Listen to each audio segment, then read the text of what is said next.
We execute hundreds of communications every single day. The physical act of clicking send happens in a fraction of a second, serving as the final threshold between internal operations and the outside world. Because this action is repetitive, it breeds complacency. We draft, attach, and send on autopilot, treating the 100th email exactly like the first. Consider an employee attaching a routine weekly report. On the surface, the message looks like standard operational correspondence. However, buried in the middle of an attached spreadsheet are hidden client records and social security numbers. When this information leaks, the cause is rarely a sophisticated hacker intercepting the message over the network. The failure occurs right at the desk, when the sender fails to recognize the specific nature of the attachment. Handling all information equally turns a mundane daily task into a massive vulnerability for the organization. To correct this, we have to acknowledge that business data carries varying risk profiles. This sorting mechanism separates business data. Routine correspondence drops into public and internal bins, but financial records and client identifiers belong strictly in confidential or restricted tiers. Notice the expanding blast radius.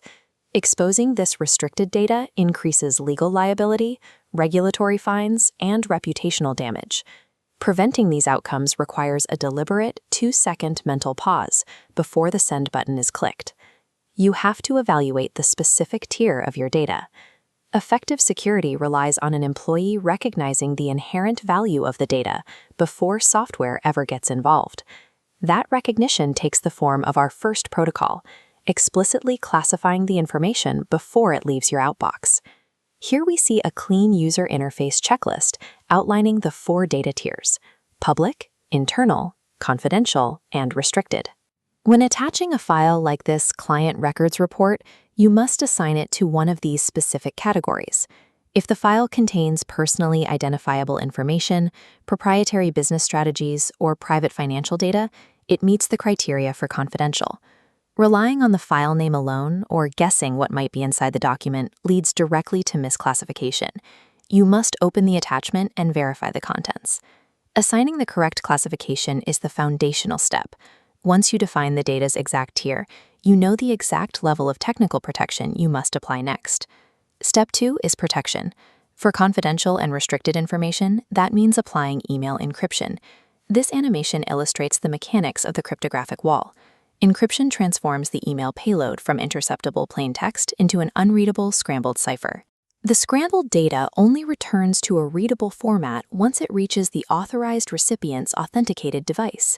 When you apply this control, your email client will provide visual feedback, often a lock icon or a banner, confirming that the message is secure.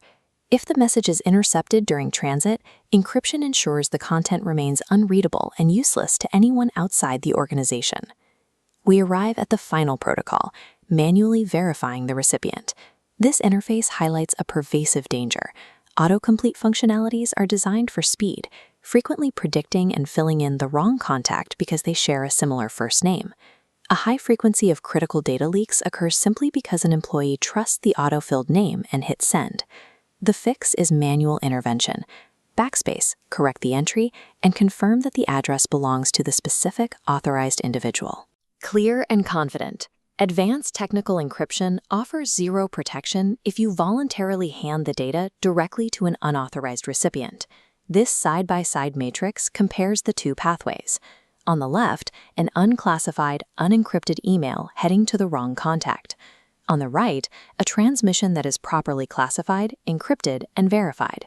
The left pathway results in compounding failures. The lack of classification leads to a lack of encryption, and the incorrect address guarantees the sensitive payload falls into the wrong hands. The right pathway maintains a controlled, pristine state. The data's value is recognized, the technical safeguard is active, and the delivery is precise.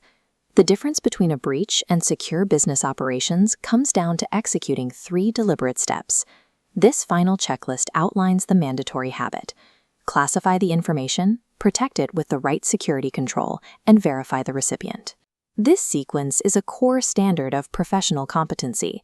It is a necessary skill for anyone handling digital communications. Mastering this specific daily habit actively shields the organization, protects your colleagues, and secures your clients from harm. While technology provides the framework, your daily habits ensure that sensitive information remains secure and protected.